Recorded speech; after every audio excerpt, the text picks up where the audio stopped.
তখন আমরা যখন আন্দোলন করেছি 2-3-4 দিন পরে আন্দোলন করার পরে দলীয় সরকার তখন বলছে যে এরা জামাতের দোষ, জামাতের প্রোডাক্ট হবে। দীপুমণি, নভেল, এরা পরিষ্কার বলতো যে ইফতেতে মাসার আমাদের ডেভেলপ করে এখান থেকে জঙ্গি তৈরি হবে এবং জামাত তৈরি হবে। আমাদের দেশে যে বিদ্যমান আইন আছে, শ্রম আইন রয়েছে এবং যে প্রথা রয়েছে, সেই প্রথা অনুসারে কোন শ্রমিককে যে সুবিধা সে পায় সেই সুবিধাকে কার্টেল করা যায় না। রেলের যে স্টাফরা তারা যে আজকে যে সুবিধাটি চাচ্ছে সেই সুবিধাটি এবং প্রকৃতপক্ষে আইনগতভাবে তাদের যে পাওনাটি রয়েছে এটি খুব বেশি পার্থক্য নেই।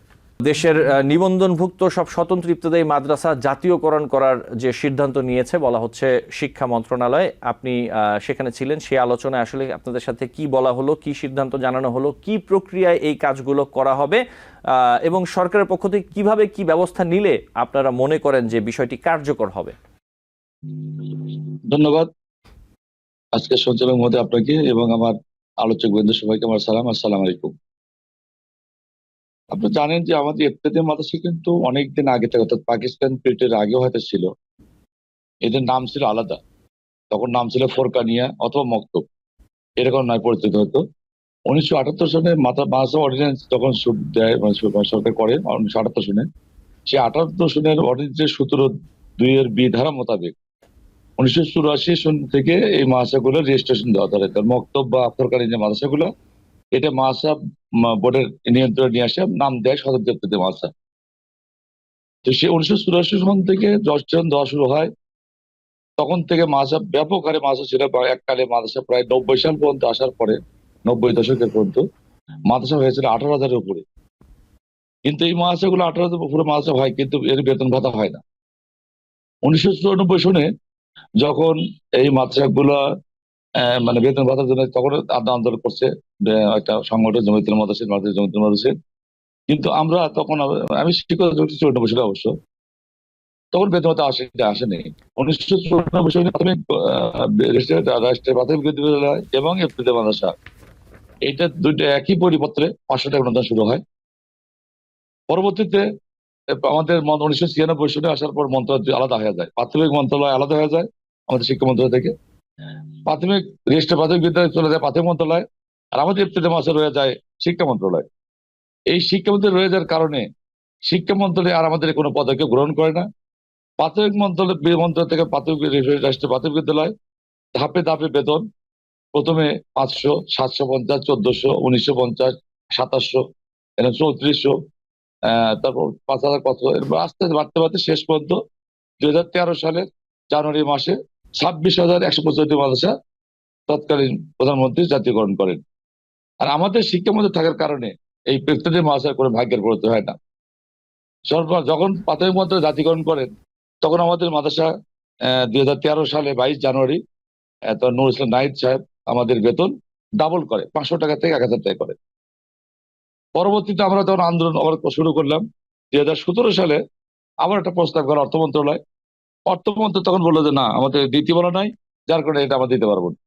আন্তর্জাতিক বৈঠক করে একটা, তখন আমাদের এই মাদ্রাসাগুলো বেতন 1,000 টাকা থেকে করে 2300 টাকা সহকারী শিক্ষক আর 2500 টাকা প্রধান শিক্ষক। এরপর 2019 সালে একটা প্রস্তাব হয়, তখন দাখিল আলিম কামিল ফাজিল মাদ্রাসার সাথে ইফতেতে মাসে 1519টা অনুদানভুক্ত এবং 793টা অনুদানবিহীন, মোট 4,343টা মাদ্রাসা এই স্কেলের আওতায় নিয়ে আসার জন্য গেজেট দেওয়া হয়। মানে প্রধান স্বাক্ষর করে, তৎকাল প্রধান স্বাক্ষর করে, অর্থমন্ত্রী সম্মতি দান করে। তখন 2019 সালে অর্থমন্ত্রী এদিকে স্বাক্ষর করলো, প্রধান স্বাক্ষর করলো, অর্থমন্ত্রী অর্থ পাঠানো হলো, তখন অর্থ মন্ত্রণালয় এর অসম্মতি করলো। 311 কোটি সামথিং টাকা, 311 কোটি কারো সামথিং টাকার একটা বরাদ্দ চাওয়া হলো। অর্থমন্ত্রী টাকা দিল না। অর্থমন্ত্রী টাকা যখন না দিল, তখন 19 সালেই সেই গেজেটটা বাতিল করে দেওয়া হলো। কিন্তু তখন 473 বা 76 একটা মাদ্রাসা, দাখিল আলিম কামিল ফাজিল মাদ্রাসাগুলো বিভক্ত হয়ে গেল নতুন করে। কিন্তু আমাদের ইফতেতে মাদ্রাসা এই 4,312টা মাদ্রাসা আবার বাদ পড়ে গেল। এরপরে আবার আমরা 22 সালে আন্দোলন করলাম। আবার 2022 সালে আবার একটা প্রস্তাব শিক্ষা মন্ত্রী থেকে অর্থমন্ত্রী গেল আমাদেরকে, প্রধান শিক্ষক 6,250 এবং সহকারী শিক্ষক 5,750। এর একটা প্রস্তাব অর্থমন্ত্রী গেল। অর্থ মন্ত্রণালয় তখন আর এই টাকা না দিয়ে আবার আমাদের করলো কি 1,000 টাকা বর্ধিত করলো, অর্থাৎ প্রধান শিক্ষক হলো 3500 টাকা আর সহকারী শিক্ষক হলো 3300 টাকা। এই যে টাকা 3 বার মানে বর্ধিত হলো, তখন স্কেলের প্রস্তাব যায়। আমাদের নীতিমালা কিন্তু হচ্ছিল 2018 সালে 18 নভেম্বর, ইফতেতে মাসার আলাদা নীতিমালা। সেই নীতিমালা তৎকালীন প্রধানমন্ত্রী স্বাক্ষর করছে, অর্থমন্ত্রী সম্মতি আছে। এই 2018 সাল থেকে 2024 এখন পর্যন্ত সেই নীতিমালা কোনো বাস্তবায়ন হয় নাই। তো আমরা এই যে আন্দোলন আমরা গেছিলাম, যে আন্দোলন করলাম, যে ধরেন এর আগে বহুত আন্দোলন করছি, ধরেন আমাদের 84 সন থেকে 2024 মানে 40 বছর, এই 40 বছরে আমরা অনেক আন্দোলন করেছি, অনেকবার আন্দোলন করেছি, অনেকবার আশ্বাস দিয়েছে, কিন্তু আশ্বাস প্রতি থাকে, পরবর্তী সেটা ভ্যালিড হয়, আর থাকে না। যখন দেখা যায় যে আমরা যোগাযোগ করি, আমাদের নেতৃত্বে যোগাযোগ করি কাজটা করার জন্য, যেটা আমাদের বাজেটের প্রস্তাব দেয়, তখন আমাদের বলে দেয় বাজেট প্রস্তাব পাঠাচ্ছি বা পাঠাবো জি। করতে করতে আমাদের তো সরকারি কাগজ দেখায় না। কিন্তু পরবর্তী দেখা যায় জুন মাস যখন আসে বা শিক্ষা অর্থমন্ত্রী যখন যায়, তখন মধ্যে আপনাকে বাজেট আসে নাই। জি শামসুল আলম, আমি আবার আপনার কাছে আসবো। আমি যেটি আসলে আপনার কাছে মূলত জানতে চাচ্ছি, আজকে যে আপনার আলোচনা করলেন, যে বৈঠক হলো, এরপরে আপনাদের সরকার আশ্বস্ত করেছেন এবং আপনারা আশ্বস্ত হয়েছেন যে এইবার আপনাদের যে দাবি দেওয়া চাওয়া পাওয়া সেটি নিশ্চয়ই পূরণ হবে।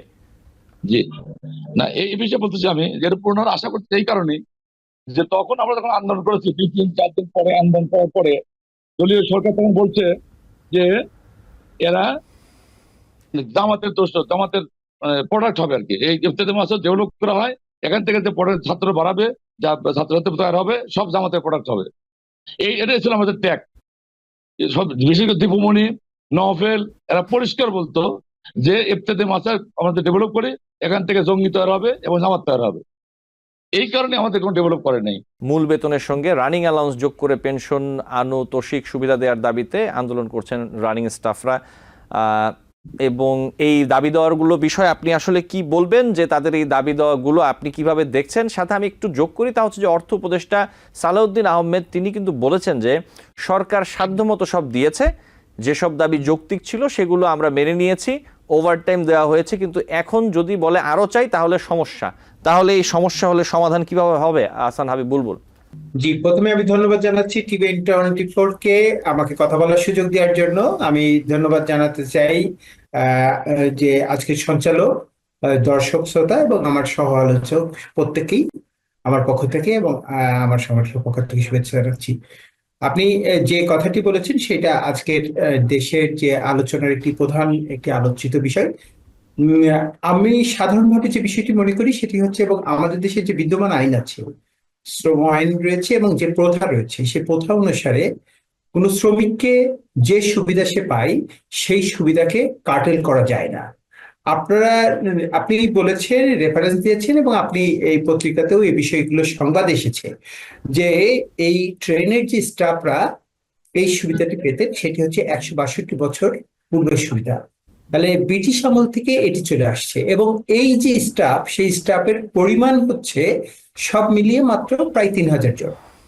আর যারা চালক তারা রয়েছেন 1000-এর কিছু বেশি, এবং যারা গার্ড এবং টিটি সেই সংখ্যাটি 1900 জন।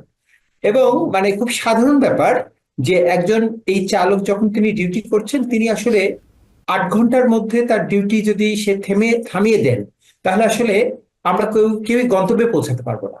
তাহলে আমাকে গন্তব্যে পৌঁছানোর জন্যই তিনি যে সার্ভিসটা দিচ্ছেন সেই সার্ভিসের কম্পেনসেশনটাই আমাকে দিতে হবে।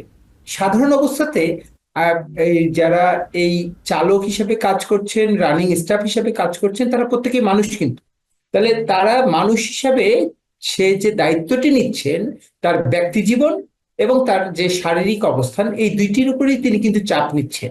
তাহলে এই যে চাপ, সেই চাপের জন্য কিন্তু তাকে ক্ষতিপূরণ দিতে হবে। তো সাধারণ অবস্থাতেই কিন্তু আমাদের যে শ্রম আইনে যে বিষয়টি আছে সেটা হচ্ছে 8 ঘন্টার পরবর্তীতে কাজ করলে তার যে মূল বেতন তার দ্বিগুণ হারে মজুরি দিতে হবে। এরপরেও যদি তাকে নাইট কাজ করতে হয়, তাহলে সেই নাইটের জন্য কিন্তু প্রত্যেকটি ক্ষেত্রে একটা আলাদা অ্যালাউন্স রয়েছে, যেটি ওভারটাইমের সাথে অ্যাড করতে হয়।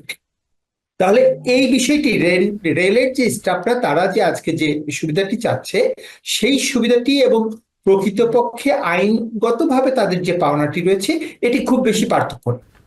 একটি বিষয় রয়েছে, সেটি হচ্ছে যে তারা বলছেন যে পেনশনের পরেও তাদের এই যে বাড়তি যে বেতনটি পান, তারা যে কাজ করেন সেই কাজের একই হারে সেখানেও আনুতোষিকটা তাদেরকে দিতে হবে। তো সেক্ষেত্রেও কিন্তু ব্রিটিশ আমলেও কিন্তু সেখানে তাদেরকে 75% সেই আনুতোষিকের যে দাবিটি সেটি সেখানে ছিল। আমরা বিগত সরকারের শাসনামলে, যেটাকে আমরা ফ্যাসিস্ট সরকারের কথা বলছি, যাদের বৈষম্যের প্রেক্ষাপটেই এই গণ অভ্যুত্থান সংগঠিত হলো, আমরা দেখেছি যে আসলে প্রত্যেক ক্ষেত্রেই তারা একটা সিন্ডিকেটেড তার অংশ হিসাবে সরকার ভূমিকা পালন করেছে এবং সাধারণ মানুষকে বঞ্চিত করে তাদের স্বার্থ রক্ষা করেছে। স্বাভাবিকভাবেই ট্রেন, এই যে অবস্থানটি, এটি স্বাধীনতা যুদ্ধের পরবর্তী বা ব্রিটিশ আমল থেকে এই যে ট্রেনের যে পরিবহন লাইনটি ছিল, সেই অবস্থানটা কিন্তু আমাদের দেশ স্বাধীন হওয়ার পরে এটা আরো প্রসারিত হওয়ার কথা ছিল। আমাদের দেশের প্রকৃতপক্ষে জলপথ এবং রেলপথ এটি আসলে সাশ্রয়ী মাধ্যম হতে পারত, কিন্তু আমরা দেখেছি যে সেখানে কিন্তু সেই পথ সংকুচিত হয়েছে, সেখানে রেলের যে জনবল, সেই জনবল কমে এসেছে। আবার বিপরীতে আমরা এটাও দেখেছি যে রেলে কিন্তু বড় বড় প্রকল্প নেওয়া হয়েছে, কিন্তু সেই প্রকল্পটি কোথায় নেওয়া হয়েছে? প্রকৃতপক্ষে কি রেলের উন্নয়নের জন্য? প্রকৃতপক্ষে রেলের উন্নয়ন হলে তার জন্য কিন্তু আগে ইঞ্জিন লাগবে, তার যে অন্যান্য যে অবকাঠামোগুলো রয়েছে, তার যাত্রাপথের যে নিরাপত্তার অবস্থার বিষয়গুলি রয়েছে, সেগুলোর জন্য যে পরিকল্পনা, আমরা সেই পরিকল্পিত উন্নয়নের পরিবর্তে আমরা প্রকল্প দেখেছি লুটপাটের প্রকল্প। ফলশ্রুতিতে সেই কারণেই কিন্তু আমরা আবার এটিও দেখেছি যে রেলের উপরে লোকসানের যে দায়, সেটিকেও চাপানো হচ্ছে। তো প্রকৃতপক্ষে আসলে যে ব্যবস্থাপনার যে ব্যর্থতা, সেই ব্যবস্থাপনার ব্যর্থতার জন্য রেলের যে লোকসান, সেই লোকসান, এখন সেই লোকসানের দায় আপনি যারা শ্রম দিচ্ছেন তাদের কাছে যদি চাপাতে চান, সেটি নিশ্চয়ই ঠিক নয়। আবার আমরা যদি বলি যে তারা যে ধর্মঘট করলো, নিশ্চয়ই যারা যাত্রী তাদের জন্য অবশ্যই তো সেটি কষ্টের। আমরা সেই যাত্রীদের প্রতি সহনশীলতা, সহমর্মিতা প্রকাশ করেই আমরা যদি এটি বলতে চাই, তারা কিন্তু আলটিমেটাম দিয়েছে। তারা 7 দিনের কথাটি বলছি, এটি কিন্তু প্রথম 7 দিন না, তারা 94টি চিঠি দিয়েছে রেলওয়ে মন্ত্রণালয়কে। তারা ইতিপূর্বে 17 বার বৈঠক করেছে। তাহলে 17 বার বৈঠক, 94টি চিঠি দেওয়ার পরেও যদি সুরাহা না হয়, তাহলে স্বাভাবিকভাবেই তারা তাদের নিরাপত্তার জন্য তাদের যে কর্মসূচি, সেই কর্মসূচির কথাটি ভাবতে পারে। জি, আমি আপনার কাছে আবারও লাস্ট একটি কথা বলে এই পর্ব শেষ করছি। সর্বশেষ কিন্তু ওনারা বলছেন যে যদি অর্থ মন্ত্রণালয় এবং রেল মন্ত্রণালয় মিলে 7 দিনের মধ্যে এটি সমাধান করবেন বলে তাদেরকে প্রতিশ্রুতি দেন, তাহলে তারা এই কর্মবিরতি প্রত্যাহার করবেন। তাহলে স্বাভাবিকভাবেই এখন যে সরকার, সেই সরকার যে প্রতিশ্রুতি দিয়ে ক্ষমতায় এসেছেন, তার প্রতি স্বাভাবিকভাবেই যেখানেই যারা বৈষম্যের শিকার হয়েছে, যারা বঞ্চনার শিকার হয়েছে, তাদের মধ্যে কিন্তু সেই আগ্রহের জায়গাটি, প্রত্যাশার জায়গাটি তৈরি হয়েছে। নিউ ইয়র্ক থেকে সম্প্রচারিত TVN 24 টেলিভিশন বিশ্বজুড়ে বাঙালির কণ্ঠস্বর।